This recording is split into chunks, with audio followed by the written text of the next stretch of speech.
అంకమ్మ చౌదరి. నేను ముప్పా క్రాంతి చిత్ర పతాకం ద్వారా నిర్మాతగా మారి తొలిసారిగా తారకరత్న కథానాయకుడిగా ఎవరనే చిత్రాన్ని నిర్మించడం జరిగింది. మా సంస్థ తొలి కథానాయకుడు నందమూరి వంశ వారసుడు.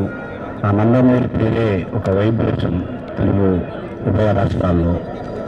ఓ మంచి చిత్రాన్ని ఓ మంచి వ్యక్తితో నిర్మించడం జరిగింది. నేను ఈరోజు మరి తారకరత్న గారి అకాల మరణంతో చిత్ర పరిశ్రమలో ఒక నటుని కోల్పోవడమే కాకుండా ఓ మంచి తమ్ముడిని, ఎప్పుడు ఆప్యాయంగా అన్నాన్ని పిలిచే ఒక తమ్ముడిని కోల్పోవటం చాలా బాధగా ఉంది. నా తొలి ప్రయత్నంలో కథానాయకుడైన నా తమ్ముడు ఆత్మకు శాంతి చేకూర్చాలని ఆ భగవంతుని ప్రార్థిస్తూ, తాత సంతకు చేరిన ఈ మనవణ్ణి తాత పైలోకాల్లో కూడా ఆశీర్వదిస్తారని అభిమానులకు, కుటుంబ సభ్యులకు నా ప్రగాఢ సానుభూతిని తెలియజేసుకుంటూ ధన్యవాదాలు.